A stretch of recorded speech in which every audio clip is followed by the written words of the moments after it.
اگر یہ شرطیں نہ پائی جائیں، ان میں سے کوئی ایک نہ پائی جائے، جمعہ اس پہ فرض ہے نہیں۔ نمبر 1 آزاد ہونا، غلام پہ جمعہ فرض نہیں ہے۔ پہلے دور کے اندر جو ہے غلام لونڈیاں ہوتے تھے اور اپنے مالکوں کی خدمت کرتے تھے، ان کی خرید و فروخت ہوتی تھی، ان پہ جمعہ فرض نہیں تھا۔ پڑھ لیتے ثواب، نہ پڑھتے تو زور کی نماز پڑھتے، کیونکہ وہ اپنے مالکوں کی خدمت میں لگے ہوتے تھے، بکاؤ مال تھا۔ نمبر 2 مرد ہونا، عورت پہ جمعہ فرض نہیں ہے۔ بڈھیاں جمعہ پڑھنے طور پہ نہیں ہے، روکو، ان پہ جمعہ نہیں ہے، گھر میں زور کی نماز پڑھیں۔ نمبر 3 صحت مند ہونا، بیمار آدمی ہے اس پہ جمعہ فرض نہیں ہے، وہ گھر میں زور پڑھ سکتا ہے، باقی مسجد میں آ جائے جمعہ پڑھنے کے لیے تو ہو جائے گا۔ نمبر 4 آنکھوں کا سلامت ہونا، نابینا آدمی اس پہ جمعہ فرض نہیں ہے، لیکن پڑھنے کے لیے آ جائے تو ٹھیک ہے، جمعہ ہو گیا، نہیں تو گھر میں زور کی نماز پڑھ لے گا۔ نمبر 5 شہر یا بڑا دیہات ہونا، شہر ہو یا بڑا دیہات ہو وہاں جمعہ ہوتا ہے۔ جو شہر نہیں ہے یا بڑا دیہات نہیں ہے وہاں جمعہ نہیں ہوتا، وہاں لوگ زور کی نماز پڑھیں گے، جمعے کی شرائط میں سے ہے۔ بات سمجھ آئی؟ دیہاتی آدمی جمعہ نہیں ہے گا، جو خالص دیہات ہے تو وہاں جمعہ اس پہ فرض نہیں ہے، لیکن وہ جمعہ پڑھنا چاہے گا تو اس کو بڑے دیہات میں آنا پڑے گا، قصبے میں، یا پھر جو ہے شہر میں جانا پڑے گا، وہ اپنے علاقے میں زور کی نماز پڑھے گا۔ نمبر 6 آدمی کا خود چل کر مسجد میں پہنچ سکنا۔ ایک آدمی اتنا بیمار ہے کہ خود چل کر مسجد میں نہیں پہنچ سکتا، 2 بندے نے چوک کے مسجد تیرا گیان دیا، وہ تو جمعہ فرض نہیں ہے گا، وہ کہا زور ہی پڑھ لگے خیر۔ نمبر 7 امن والا ہونا، اگر حالات خراب ہے کسی وجہ سے، خوف طاری ہو گیا، کوئی جنگ لگ گئی، کوئی اور مسائل ہو گئے، اب جمعہ فرض نہیں ہے، زور کی نماز پڑھ لیں۔ نمبر 8 جس عذر کی وجہ سے جماعت چھوڑنا جائز ہے اس عذر کا نہ ہونا۔ اب پتہ ہے کہ بعض عام حالات میں جماعت کے ساتھ نماز پڑھنا مرد کے لیے واجب ہے، لیکن بعض حالات میں جماعت سے نماز پڑھنا واجب نہیں رہتا۔ ان عذروں میں سے کوئی عذر اگر پایا گیا اب جمعہ بھی ضروری نہیں رہے گا، اب زور پڑھ لے گا، وہ بیمار ہو گیا یا کوئی جانی مالی خطرہ ہو گیا باہر نکلنے میں، اب جمعہ نہ پڑھے، وہ زور پڑھ لے۔ جمعہ ادا ہونے کی 5 شرطیں۔ ادا تب ہوگا جب یہ شرطیں پائی جائیں: شہر یا بڑی بستی کا ہونا، جمعہ اگر چھوٹے دیہات کے اندر شروع کر لیا جمعہ نہیں ہوگا، اور بجائے ثواب کے گناہ ہوگا، زور کی نماز پڑھنی پڑے گی۔ پوری دنیا کے لوگ اب سن لیں اس بات کو بھی، عجوبے، مذہبی عجوبے جو ہے نا، لوگوں نے کم دیکھے ہیں، لوگوں کو مذہبی عجوبے دکھاتے ہیں۔ آج کل انوکھی خبریں لوگ میڈیا پر پیش کرتے ہیں، ہم کہتے ہیں انوکھے مذہب ہم آپ کو دکھاتے ہیں، انوکھے جس کا دنیا میں کوئی قائل نہیں ہے، جب سے اسلام آیا اس وقت سے لے کر آج تک۔ جمعہ کے لیے ضروری ہے یا تو بڑا دیہات ہو یا شہر ہو، ایسی جگہ جہاں چند ایک گھر ہیں اور فاصلے پر گھر ہیں، وہاں بنیادی ضروریات نہیں ہیں، ہاں جی، اپنا داخانہ نہیں ہے، یون کوسل نہیں ہے، قریب جو ہے وہ اللہ کوئی سکول نہیں ہے، ہاں جی، بنیادی ہسپتال نہیں ہے، بنیادی سہولیت وہاں نہیں ہے، تو وہ خالص دیہات کے حکم میں ہے، وہاں جمعہ نہیں ہوگا۔ بڑے قصبے کے اندر یا شہر کے اندر ہوتا ہے۔ بڑا قصبہ وہ ہوتا ہے جو شہر جیسا ہو، جہاں شہر والی سہولیات ہوں۔ سہولیات سے مراد یہی کہ ایک تو گھروں کے ساتھ گھر ملا ہوا ہو، وہاں یہ یون کوسل ہے، وہاں ہسپتال ہے، وہاں روڈ بن گئے ہیں، وہاں سکول بن گئے ہیں، وہاں ضرورت کی ساری چیزیں مل جاتی ہیں۔ یہ اب دیہات جو ہے یہ بڑا قصبہ بن گیا، یہاں آپ جمعہ پڑھ سکتے ہیں۔ جس طرح ہمارا ہے چکربر چھاڑ جی میں داندرا، لیکن جمعہ یہاں ہو جاتا ہے، کیوں؟ یہ شہر کی طرح اب سارے شہر والی سہولیات، یون کوسل یہاں پہ، ہسپتال یہاں، ہاں جی، ڈاک خانہ یہاں، پکی سڑکیں یہاں، بجلی گیس پانی ہر چیز یہاں، ساری چیزیں یہاں موجود، شہر والی سہولتیں، اس لیے یہ شہر کی یہاں جمعہ جائز ہے۔ اب ایک تیسرا طبقہ اٹھیا، ہاں جی، اور جڑا دیہات اپنا قصبے اور قصبے والے تو جمعہ پڑھ دی سی، بڑے قصبے والے یا شہر والے، وہ اٹھیا کہنا جنگل چ بھی جمعہ جائے گا۔ جنگل چھوٹے دیہات تو پڑھنا ہی پڑھنا، جیسے 2-4 گھر اتنے ہی پڑھ دیا، کمپنی کی مشہوری بس جمعہ شروع کراتے ہیں۔ اس کے لیے کمپنی کچھ کام کمپنی کی مشہوری کی ہوتی ہے، آدمی بڑے ہمارے یہاں وہ ہمارے پوچھنے والے، جمعہ کوئی اور پڑھاتا نہیں ہے، ہم جمعہ میں تقریریں کریں گے، لچھے دار سور لگائیں گے، اور سور لگا کے لوگوں کو پیچھے لگائیں گے، اور لوگ ہمارے جو ہے نا وہ قائل ہو جائیں گے۔ وہ یہ اہل حدیث جو اپنے آپ کہتے ہیں اہل حدیث غیر مقلد۔ پوری دنیا کے اندر سب لوگوں کا موقف یہ ہے کہ جنگل میں جمعہ نہیں ہوتا، چھوٹے دیہات میں جمعہ نہیں ہوتا. ایک جنگل کے اندر 2 بندے جنگل کی طرف ہے وہ جمعہ پڑھنا ہے. حالانکہ جمعہ کا مقصد کیا ہے؟ جمعہ اجتماع سے ہے کہ بھائی جمعہ پڑھو تو مسلمانوں کی اجتماعیت ظاہر ہو، کہ مسلمانوں کی طاقت شو ہو. اللہ رب العزت نے یہ دن جمعہ عیدین یہ دن اس لیے رکھے ہیں کہ وہ کافروں کے سامنے، دوسری اقوام کے سامنے مسلمانوں کی طاقت کا اظہار ہو، مسلمانوں کا جم غفیر جمع ہو. یہ جمعہ کا مقصد ہے. جتنے بندے جنگل چ 2 ہون اتنے کہڑی طاقت کا اظہار ہونا؟ اتنے بندے ہی 2 تو دکھانا کینوں؟ ہاں جی، اے دنیا کی انوکھی قوم، یہ انوکھا مذہب جو آج تک کسی نے اختیار نہیں کیتا، اس قوم نے اختیار کیتا. اور ماشاءاللہ جو وہ انوکھے مسائل نے، اور نام قرآن دا حدیث ہے، کسی قرآن کسی حدیث دے وچ نہیں ہے. دیکھو نبی پاک صلی اللہ علیہ وسلم جو میدان عرفات میں جب آپ نے آخری حج فرمایا تو میدان عرفات میں جب آپ صحابہ کرام کے ساتھ جمع تھے، اس دن جمعہ تھا. کیا دن تھا؟ جمعہ تھا. تو آپ نے وہاں جمعہ نہیں پڑھایا. وہاں جمعہ کیوں؟ اس لیے کہ عرفات میدان ہے، وہ نہ دیہات ہے نہ شہر ہے، وہاں جمعہ نہیں ہوتا. آپ نے وہاں جمعہ نہیں پڑھایا. یہ ہے نبی پاک صلی اللہ علیہ وسلم کا عمل، یہ ہے آپ کا طریقہ. ماشاءاللہ حاجی صاحب گئے ہونے ہو، ساتھی ریڑے برا کر گئے، شاید انہوں نے یاد ہوئے کہ جو میدان مزدلفہ ہے، منا ہے، ان جگہ پر بڑی مسجد بنی ہے، نمرہ مسجد سے بولتے ہیں. بڑی مسجد، بڑی شاندار مسجد ہم نے دیکھی. وہاں زیارتوں پہ گئے تو شاندار مسجد، اور صرف سال میں 1 دن کھلتی ہے. سال میں جتنے 2 نمازیں پڑھنی ہوندی ہیں صرف اس وقت کھلتی ہے وہاں 2 نمازیں، باقی پورا سال تالا. حالانکہ اتنے ترتے پھرتے 2 بندے تو ہوندے ہی ہونے ہیں نا، کہ زیادہ نہیں تھے. پھر جمعہ ہوتے ہونا چاہیے تو ہوندہ ہی نہیں ہے. اچھا ایک اور مزیدار کی بات سناؤ. مدینہ طیبہ میں نبی پاک صلی اللہ علیہ وسلم نے سب سے پہلے جہاں جمعہ پڑھایا تھا اس مسجد، وہاں ایک مسجد بنی ہوئی ہے. وہاں پہ قبا مسجد سے واپس آئیں تو رستے میں آتی ہے، وہاں مسجد بنی ہوئی ہے جہاں پہ آپ نے پہلا جمعہ پڑھایا تھا. اس مسجد کا نام ہے جامع مسجد جمعہ. کیا نام ہے؟ اتنے جمعہ نہیں ہوتا وہاں جمعہ، ہر مسجد پہ جمعہ، جنگل سے بھی جمعہ. یہ عجوبہ ہے جو کہ یہ نئے نئے مسائل لوگوں کے سامنے پیش کر کے ان کو پریشان کر رہے ہیں. قرآن و حدیث کے نام پر اس کا حقیقت سے کوئی تعلق نہیں ہے. بات سمجھ آئی ہے؟ ہاں جی. تو جمعہ کے ادائی کے ذریعے شہر یا بڑی بستی کا ہونا. نمبر 2 ظہر کا وقت ہونا. ظہر کی نماز سے پہلے کسی نے جمعہ پڑھ لیا ادا نہیں ہوگا، کیونکہ اس کا وقت وہی جو ظہر کا وقت ہے، زوال کے بعد. نمبر 3 مقتدیوں کا ہونا کم از کم. یہ مطلب نہیں ہے کہ 13 بندے کے طبی ہوں جمعہ پڑھا، نہیں، بڑے اللہ نہ کرے کبھی ایسا ہو جائے. آپ دیکھو مسجدیں ویران ہو رہی ہیں آہستہ آہستہ، مسجدوں کے اندر نمازی کم ہو رہے ہیں. اللہ نہ کرے کسی علاقے کے اندر ہو بڑا دیہات، ہو وہ شہر، لیکن وہاں جمعہ پڑھنے کے لیے صرف 3 آدمی آئیں. وہاں جمعہ کم از کم 3 آدمی ہوں گے، جمعہ ہو جائے گا. 3 سے کم ہوں گے تو پھر جمعہ نہیں ہوگا. وہاں کی بات کر رہے ہیں، بڑے دیہات کی یا شہر کی. تو اپنا اصل تو یہ ہے کہ جو ہے یہ مسجدیں بھری ہوئی ہوں. اللہ نہ کرے کہیں اس طرح کا ہو جائے مسئلہ کہ جہاں جمعہ فرض ہے تو وہاں لوگ بہت کم آئیں، تو اگر 3 ہوں گے تو جمعہ پڑھ لیں، وغیرہ ظہر کی نماز پڑھیں گے. اور نمبر 4 ظہر کے وقت کے اندر خطبہ دینا. خطبہ جس طرح خطبہ ہوتا ہے عربی خطبہ جو ہے جمعے کا یہ. نمبر 5 اذن عام ہونا، یعنی عام اجازت ہو، لوگوں کو مسجد میں آنے کی کوئی خوف نہ ہو، کوئی خطرہ نہ ہو، کوئی مسئلہ نہ ہو. تو اب جمعہ جو ہے وہ فرض جائے گا اور جمعہ پڑھنا ضروری ہوگا، ادا کریں گے، ادا ہو جائے گا. مسنون دعا دیکھیں. سفر سے واپسی پر یہ دعا پڑھیں. پہلے ہم نے سواری پر سوار ہونے کی دعا پڑھی، اب سفر سے واپسی کی دعا ہے. کیا ہے جی؟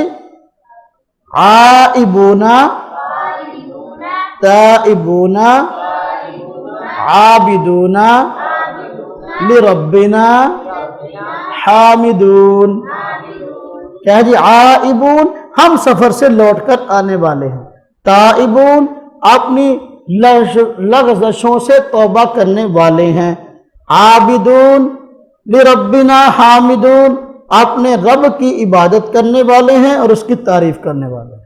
یعنی یہ شکرانہ ہے ایک مثال کا کہ دیکھو سفر سے واپس آئے ہیں، خیر آفیت سے گھر پہنچ گئے ہیں، تو اس شکرانے کے طور پر جو ہے یہ دعا سکھائی گئی ہے، اس دعا کو پڑھنا چاہیے۔ اللہ پاک عمل کی توفیق